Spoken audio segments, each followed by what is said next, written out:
நம்ம last class வந்து EMF அப்படின்னு பார்த்தோம். எலக்ட்ரோமோட்டிவ் ஃபோர்ஸ் அப்படின்னா என்னமா? Ahmed hello sir. Define electromotive force. மின்னியக்கு விசை என்றால் என்ன சொல்ல முடியுமா?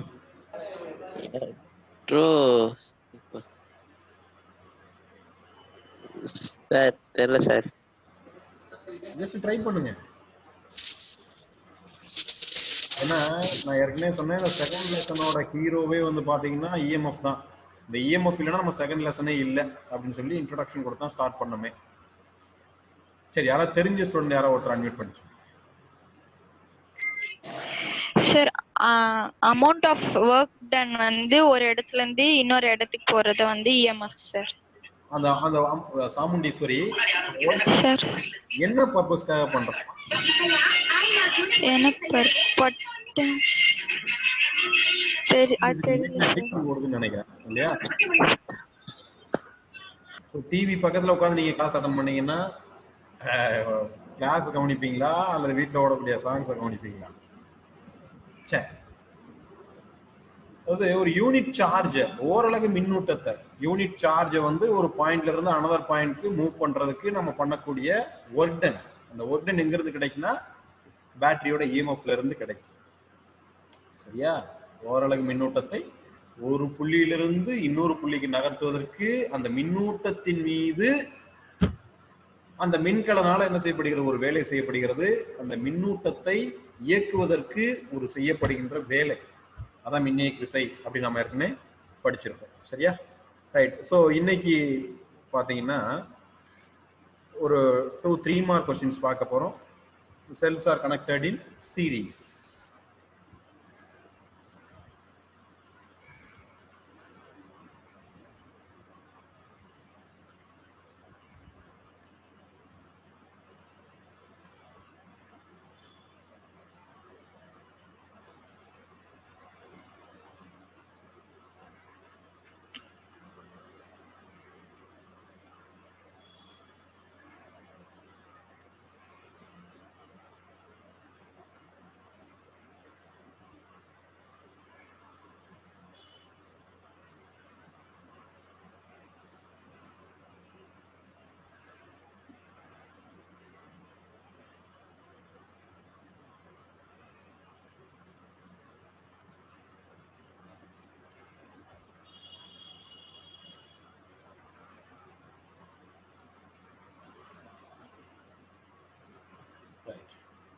ஸோ இதுக்கு முன்னாடி வந்து பார்த்தீங்கன்னா நாம வந்து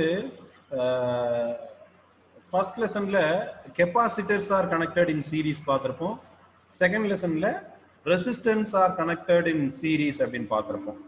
சரியா? மின்தேக்கிகள் தொடரிணைப்பில் இணைக்கப்பட்டால், மின் தடையாக்கிகள் தொடரிணைப்பில் இணைக்கப்பட்டால் அப்படிங்கிறதெல்லாம் நம்ம பார்த்துருக்கோம். K7 தமிழ் மீடியம் உங்களோட மைக் அன்மியூட் பண்ணுங்க. K7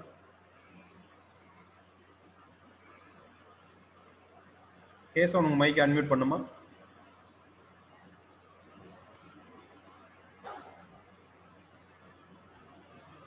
சரி, யாராவது ஒருத்தர் சொல்லுங்க. இப்போ சீரீஸ் காம்பினேஷன் அப்படின்னா அங்க ஒரு குவான்டிட்டி வந்து பாத்தீங்கன்னா கான்ஸ்டன்டா இருக்கும், இன்னொரு குவான்டிட்டி வந்து வேரி ஆகும் இல்லையா? அப்போ நம்ம காமனா வந்து பாத்தீங்கன்னா பொட்டன்சியல் டிஃபரன்ஸ் வச்சு பேசுவோம். ஏன்னா ஃபர்ஸ்ட் லெசனை பொறுத்த வரைக்கும் சார்ஜ், அனதர் குவான்டிட்டி வந்து சார்ஜ்னு பார்த்திருப்போம். செகண்ட் லெசனை பொறுத்த வரைக்கும் கரண்ட் அப்படின்னு பார்த்துருப்போம். ஏன்னா சார்ஜ் மூவ் ஆகிறதுனால என்ன செய்யுது? உள்ள கரண்ட் வந்து ப்ரொடியூஸ் ஆகுது. ரைட்டா? அப்போ சீரீஸ் காம்பினேஷன் அப்படின்னா பொட்டன்சியல் டிஃபரன்ஸ் ஈக்குவலா இருக்குமா அல்ல டிஃபரெண்டா இருக்கும்? சீரீஸ் காம்பினேஷன்ல யாராவது ஒருத்தர் சொல்லுங்க. டிஃபரெண்டா இருக்கும். Very good. Arivoli, Harish, very good. Potential difference வந்து எப்படி இருக்கும்னா Kamalraj, very good. Potential difference வந்து டிஃபரெண்டா இருக்கும்.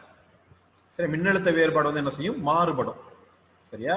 ஸோ அங்க அந்த சிம்பிள் கான்செப்ட் வந்து நீங்க வந்து மைண்ட்ல வச்சிருந்தா போதும். பட் ஆனா இங்க வந்து பாத்தீங்க அப்படின்னா இதுல கவனிங்க. ஸோ இதுல ஒரு n செல்ஸ் வந்து பாத்தீங்கன்னா நம்ம என்ன பண்ணிருக்கோம்னா சீரீஸ்ல கனெக்ட் பண்ணிருக்கோம்.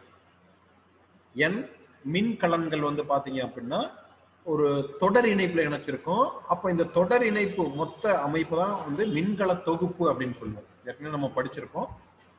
n cells are connected to form a battery. சரியா? நான் ஏற்கனவே காட்டினேன் உங்களுக்கு, டேனியல் செல் காட்டினேன். அது வந்து பாத்தீங்கன்னா ஒரு 1.08 வோல்ட் பொட்டன்ஷியல் டிஃபரன்ஸ் வந்து ப்ரொடியூஸ் பண்ணும். அப்ப அந்த மாதிரி n செல்ஸ் வந்து பாத்தீங்கன்னா சீரீஸ்ல கனெக்ட் பண்ணிருக்கோம். அப்ப இதுதான் வந்து பாத்தீங்கன்னா இந்த டோட்டல் செட்டப் வந்து பாத்தீங்கன்னா n cells are connected to form a battery. சரியா? சில மின் கலன்கள் வந்து பாத்தீங்கன்னா தொடர் இணைப்பில் இணைக்கப்பட்டிருக்கு. அப்ப இந்த மொத்த தொகுப்பை தான் மின்கல தொகுப்பு அப்படின்னு சொல்லுவோம். அப்ப இந்த டயக்ராம்ல பாருங்க, இது வந்து ஃபர்ஸ்ட் செல். இந்த ஃபர்ஸ்ட் செல்லோட நெகட்டிவ் டெர்மினல் செகண்ட் செல்லோட பாசிட்டிவ் டெர்மினல் கூட கனெக்ட் பண்ணிருக்கோம். முதலாவது மின்கலத்தோட எதிர்மின் முனைய இரண்டாவது மின்கலனின் நேர்மின் பகுதி கூட இணைச்சிருக்கோம். சரியா? அப்ப அடுத்தது பாருங்க, இரண்டாவது மின்கலனோட எதிர்மின் பகுதியை மூன்றாவது மின்கலத்தின் நேர்மின் பகுதி கூட இணைச்சிருக்கோம். அப்படி இணைச்சிக்கிட்டே போகலாம்.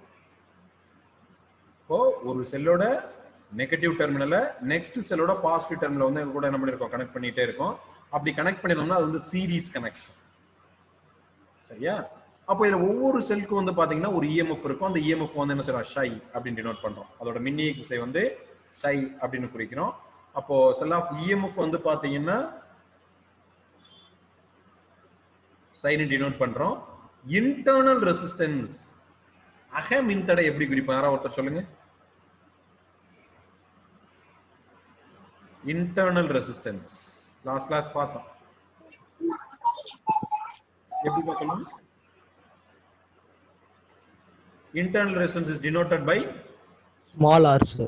Small r, very good. ஆக மின்தடைய ஸ்மால் ஆர்ல குறிப்போம். அப்ப இங்க உள்ள வந்து பாத்தீங்கன்னா n செல்ஸ் இருக்கு. n செல்லோட சிங்கிள் செல்லோட EMF வந்து ஷை. அதோட இன்டர்னல் ரெசிஸ்டன்ஸ் வந்து என்ன பண்றோம், r. அக மின்தடை வந்து r அப்படின்னு குறிக்கிறோம். இப்போ இந்த டயகிராம்ல பாத்தீங்கன்னா இந்த ஃபர்ஸ்ட் செல்லோட பாசிட்டிவ் டெர்மினல் வந்து ஃப்ரீ எண்டா இருக்கும். ஏன்னா அது கூட எதையுமே கனெக்ட் பண்ணிருக்க மாட்டோம். இந்த செல்ஸ் வந்து கனெக்ட் பண்ணிருக்க மாட்டோம். அதே மாதிரி லாஸ்ட் செல்லோட நெகட்டிவ் டெர்மினல் வந்து பாத்தீங்கன்னா ஃப்ரீ எண்டா இருக்கும். சரியா?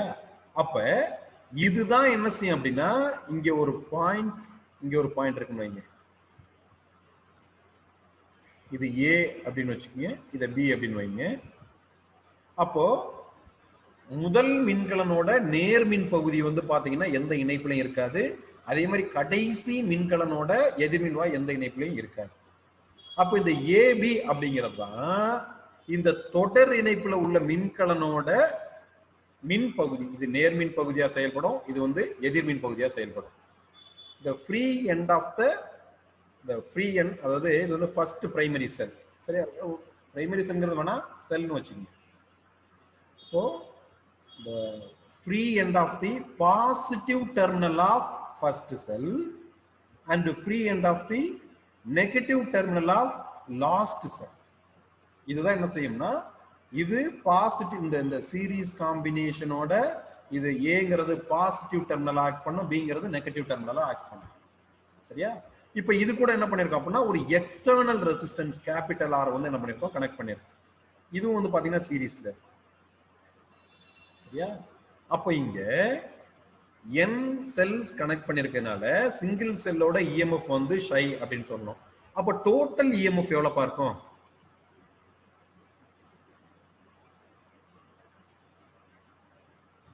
யாராவது சொல்லுங்க.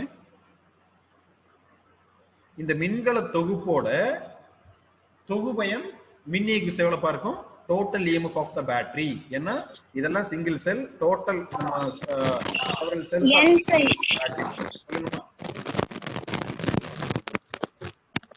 சொல்லுங்க.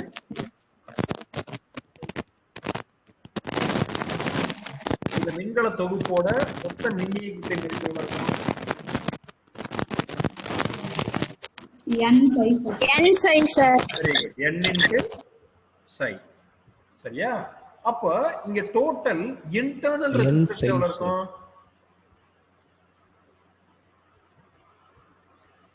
இன்டர்னல் ரெசிஸ்டன்ஸ் மொத்த அகமின் தடை எவ்வளவு பார்க்கும்? nr. Very good n into r இல்லையா Small R. n into small r very good அப்ப total resistance of the circuit N smaller plus R. total resistance of the circuit இந்த சுற்றுல உள்ள மொத்த மின்தடை மதிப்பு என்ன வரும் அப்ப N smaller plus R, sir. Very good n small r plus capital R இல்லையா ஏன்னா இது எல்லாமே என்ன செய்யுது cells and cells and external resistance are connected in series அப்படின்னு நம்ம படிச்சிருக்கோம் சரியா அப்போ resistors are connected in series அப்படின்னா effective resistance RS is equal to R1 plus R2 plus R3 and so on படிச்சிருக்கோம் ரைட்டா அப்ப இந்த சுற்றுல உள்ள மொத்த மின்தடையின் மதிப்பு n small r plus capital R சரியா அப்போ இங்க கரண்ட் என்றாது பாத்தீங்களா நம்ம ஏற்கனவே சொன்ன பாருங்க எப்பவுமே எக்ஸ்டர்னல் சர்க்யூட்ல வெளிப்புற சுற்றுல கரண்ட் வந்து எப்பவுமே positive terminal to negative terminal நோக்கி நாமும் ஃப்ளோ ஆகும் வெளிப்புற சுற்றுல மின்னோட்டமானது நேர்மின் பகுதியிலிருந்து எதிர்மின் பகுதியை நோக்கி போகும் இன்சைடு தி செல்ல negative terminal of the battery to positive டெர்மினலுக்கு என்ன செய்யும் மூவ் ஆகும் ரைட் அப்போ உள்ள கரண்ட் இந்த I அப்படிங்கிற கரண்ட் என்றாது அப்போ கரண்ட் ஃபார்முலா என்ன யாராவது சொல்லுங்க I is equal to என்ன வரும் யாராவது சொல்லுங்கப்பா macroscopic form of Ohm's law படிச்சிருக்கோம் இல்லையா V is equal to IR அப்ப I is equal to V by R by Ohm's law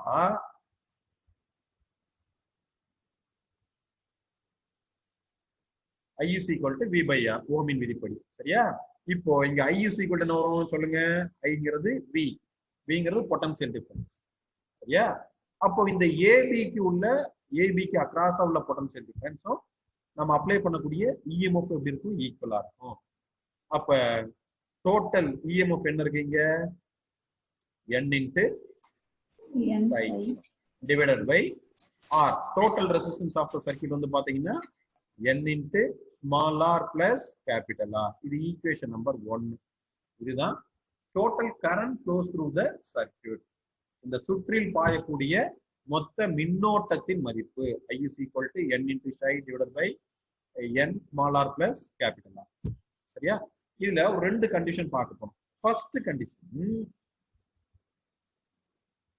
internal resistance is very less than external resistance என்ன பாருங்க இந்த சர்க்யூட்ல R external capital R external resistance அந்த external ரெசிஸ்டன்ஸோட value இங்க உள்ள internal ரெசிஸ்டன்ஸை விட லெஸ்ஸரா இருந்தா sorry external resistance is greater than internal resistance சரியா கேபிட்டல் ஆரோட வேல்யூ ஸ்மால் ஆரோட வேல்யூ விட வெரி லார்ஜரா இருக்கு அப்ப லார்ஜரா இருந்தா இந்த ஃபர்ஸ்ட் ஈக்குவேஷன் எப்படி வரும் சொல்லுங்க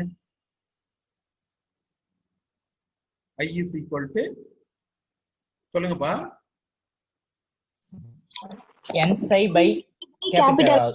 n psi by capital R very good I is equal to n psi by capital R சரியா இப்போ இந்த psiங்கிறது நமக்கு வந்து பாத்தீங்கன்னா ஒரு சிங்கிள் செல் அந்த சிங்கிள் செல்லால கிரியேட் ஆகக்கூடிய EMF R நம்ம கனெக்ட் பண்ணக்கூடிய எக்ஸ்டர்னல் ரெசிஸ்டன்ஸ் சரியா அப்போ இந்த இடத்துல நாம I1 is equal to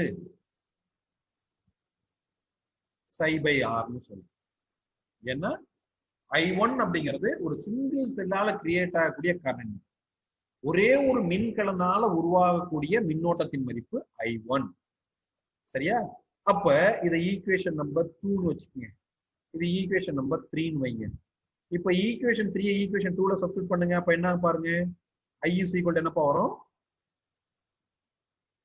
சொல்லுங்க இப்ப I is equal to இந்த psi divided by R க்கு பதிலா நம்ம என்ன சப்ஸ்டிட்யூட் பண்றோம் I1 சப்ஸ்டிட்யூட் பண்றோம் அப்ப என்ன வரும் n I1 very good n into I1 அப்ப இந்த இந்த ஐங்கிறது டோட்டல் கரண்ட் அந்த டோட்டல் கரண்ட் பாருங்க இந்த இந்த I1ங்கிறது சிங்கிள் செல்லால கிரியேட் ஆகக்கூடிய கரண்ட் சிங்கிள் செல்லால உள்ள ஃப்ளோ ஆகக்கூடிய கரண்ட் அப்ப இந்த டோட்டல் கரண்ட்ங்கிறது n டைம்ஸ் ஆஃப் I1ங்கிறது சிங்கிள் செல்லால உள்ள ஃப்ளோ ஆகக்கூடிய கரண்ட். அப்ப சிங்கிள் செல்லால கிரியேட் ஆகக்கூடிய கரண்ட போல n டைம்ஸ் ஆகும் நெட் கரண்ட். சரியா? இப்போ பாருங்க, இதுல வந்து பாருங்க ஒரு 3 செல்ஸ் வந்து பாருங்க நம்ம வந்து சீரீஸ்ல கனெக்ட் பண்ணிருக்கோம். அப்ப என்ன ஆகும்? 3 × I1. அப்ப I1ங்கிறது ஒரே ஒரு மின்கலனால உருவாகக்கூடிய மின்னோட்டத்தின் மதிப்பு. அப்ப 3 மின்கலன்கள் இருந்தது அப்படின்னா அப்ப என்ன அங்க 3 வரும். சப்போஸ் ஒரு 10 இருக்குன்னா 10 × I1 அப்படின்னு வரும். இது ஈக்குவேஷன் நம்பர் 4. சரியா? இப்ப அடுத்தது செகண்ட் கண்டிஷன் என்ன பார்க்க போறோம் பாருங்க. இன்டர்னல் ரெசிஸ்டன்ஸ் வந்து எக்ஸ்டர்னல் ரெசிஸ்டன்ஸை விட greater. Small r is very very greater than capital. இந்த சுற்றுல உள்ள அக மின்தடை மதிப்பு புற மின்தடை மதிப்பை விட அதிகமா இருக்கு. முதல் இதுல புற மின்தடை மதிப்பு அக மின்தடை மதிப்பை விட அதிகமா இருந்துச்சு. செகண்ட் கண்டிஷன்ல அக மின்தடை மதிப்பு அதிகமா இருக்கு. சரியா? அப்போ இத சர்க்யூட்ல இந்த ஃபர்ஸ்ட் ஈக்குவேஷன்ல சப்ஸ்டிட்யூட் பண்ணுங்க. அப்ப என்ன ஆகும்? n psi by n smaller. Very good. I is equal to n psi by n smaller. சரியா? அப்ப இந்த n என்ன ஆயிடும்? சரியா? அப்ப நமக்கு என்னது பாருங்க, psi by r. சரியா? அப்ப நம்ம ஏற்கனவே என்ன சொல்லிட்டோம்? இந்த psi by rங்கிறத என்ன சொல்லிட்டோம்? I1. சரியா? அப்ப இதுல பாத்தீங்கன்னா இங்க அக மின்தடையின் மதிப்பு அதிகமா இருந்துச்சுன்னா உருவாகக்கூடிய மொத்த மின்னோட்டம் எதுக்கு சமமா இருக்கும்? ஒரே ஒரு உருவாகக்கூடிய மின்னோட்டத்திற்கு சமமா இருக்கும்.